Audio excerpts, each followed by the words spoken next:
Like Carolina drags you into deep water and says, we're going to tread water here for 3 periods. We're in great shape. We can do this. Let's see if you can too. We do have to talk about the Hurricanes and they obviously punched their ticket to the conference final. And boy, did they have the receipts ready to go, where everybody was calling them boring.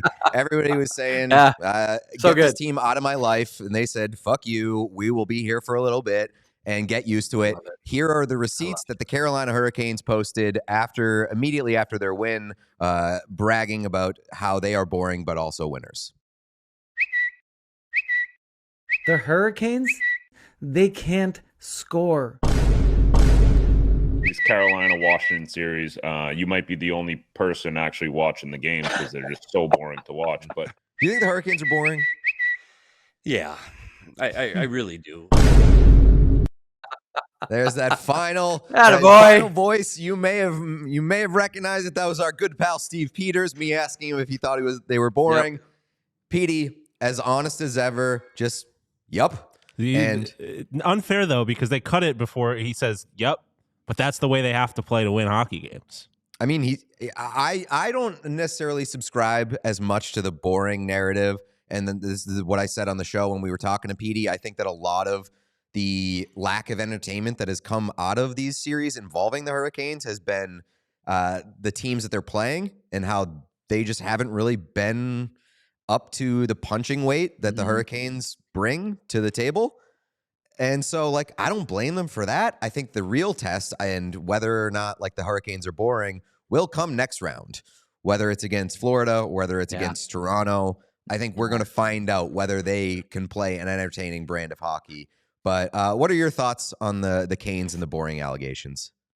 Yeah, next round, it's now this gets really hard for the Carolina Hurricanes. The boring thing. The point that the way I've tried to thread this one is like this. I think we can all be on the same page about it. The Carolina Hurricanes are an acquired taste, right? You have to appreciate, like, listen, we just went on 5 minutes about putting the puck underneath Jacob Slavin's stick. Okay. Like, for like people that watch this show, like, these are hardcore hockey fans. So to them, like, wow, that's really interesting. I'm going to watch for that. Like, this isn't a team that's going to be like back scratching slap shots and face up against the glass and, big body checks and putting up 8 goals. Like, this is a really smart and hardworking team that plays a style that is so physically demanding that not all athletes in the NHL can play it. Like, I'll tell you what, Pete, there's a theory out there that the Carolina Hurricanes are a better team by having Stankoven and Hall on it because of how perfectly they fit that style than Mikko Rantanen. Yeah, and if they still had Mikko Rantanen, they could not be enjoying this success the same way as if they had. Now, I don't think that Eric Tulsi is going to come out and say, like, we'd rather have Taylor Hall and Logan Stankoven than Mikko Rantanen, but I'm sure that internally they're probably saying that because these guys fit the way the Carolina Hurricanes play so perfectly, and that's not how Mikko Rantanen plays. I mean, Mikko Rantanen is a really fun player to watch, and he's producing, and all that is awesome, and that's great for the Dallas Stars. But for how they're playing and how they're coached and how they need to win, I don't know that Rantanen was the right fit from the get-go there. Yeah, and I think they did a great job getting more than full value when you look at the beginning of the season to what they ended up with, more than full value based on the other trades that they made too. Yeah, and I think that's a fair point, and I agree with it. But like, it leaves you kind of in a weird spot because I do think Carolina needs like that game-breaking scoring talent that Mikko Rantanen has, but also their system doesn't really benefit those types of players. Like, I can understand why those types of players wouldn't want to play in Carolina, given that style and given that system. And like a guy, you might have more success with more guys like Logan Stankoven and Taylor Hall, who are just like, put me out there. I will be a junkyard dog. I will be a dog on a bone. Yeah. And I will burn my stamina for you on this track meet for 60 minutes. And I love what Taylor Hall had to say about why he decided to re-sign in Carolina, which was like, I want the opportunity to be coached by Rod Brindamore for an extended period of time because I've loved what I've experienced with him, which is just like he sends you out there, he tells you what he expects from you, and he kind of leaves you alone. And like I get that, and I understand why a star player wouldn't necessarily want to play for them. Whether they can win that way, like the big picture win, we still have yet to see. But it's a weird place to be where I think they need it, but I understand why those guys might not want to go there. I really do like the fact that there's a team like this out there that plays like so distinctively different than everybody else. Like we'd always hear like moaning about, the New Jersey Devils and trap hockey and, other teams barely getting double digits in shots. And, like there's so much sort of people have historical blind spots in some ways, and I hate to pick on Maple Leafs fans right now specifically, but Leafs fans will still tell you about the 1993 run and losing to the LA Kings in Game 7 at Maple Leaf Guard. That was a trap team.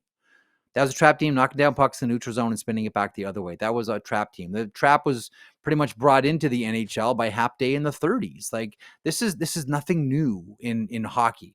Man to man is different. We've seen some teams do it. When Patrick Waugh first got to Colorado, they played man to man. They started to change around Christmas time, but nonetheless, like that was a man to man. It is very, very hard to play that way.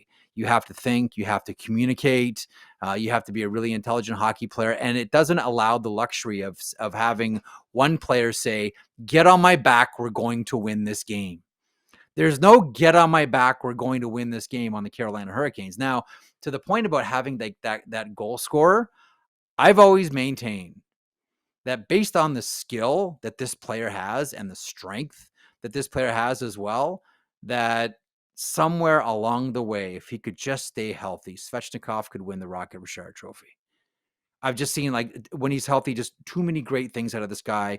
Elite level shooter. Right now, he's got 8 goals in the playoffs, only trails Rantanen by 1 here. I've always maintained that as people talk about, oh, they need that game-breaking scorer. That's why they brought in Gensel. That's why they're trying to bring in Rantanen. Svechnikov can be that guy, but much like we talked about the hospital bracelet with Frederick Anderson, same thing for Svechnikov. But the potential's all there, and he's only like, what is he, Pete, 22? It feels like Svechnikov's been around, right? I don't think so. How old's Andrei Svechnikov? He's got to be like mid 25. I feel like he's been around forever. 25. 25? 25. Yeah. Sorry, 2000 25. birth year. 25. But you're That's right. Like, he was the Dallas draft. So he's 25 years old. Andrei He's one of those guys that I've been waiting for to hit like that next level pop for a little while. Like you saw it in his early days. You were like, okay, this guy could be a superstar. Maybe this is the playoff run where he hits that full pop and you go, okay, they got the guy. This is him. Yeah. But like I've been waiting for it so long that I feel like I kind of just like written it off that like it may never happen, but we might be in the midst of it right now.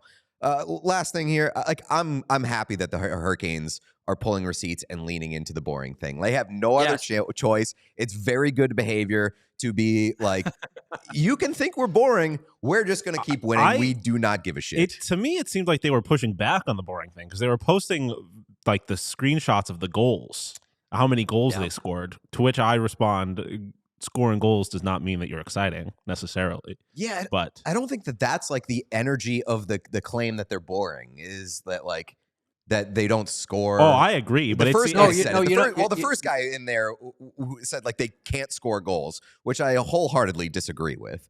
It's that's just not true. The thing that quote unquote makes them boring is they just smother you. Right. Like if you're a Washington Capitals fan, this is boring because your team's not scoring. Like they completely suffocate you. Like you're getting squeezed by a snake, and every time you take a breath, the grip gets tighter.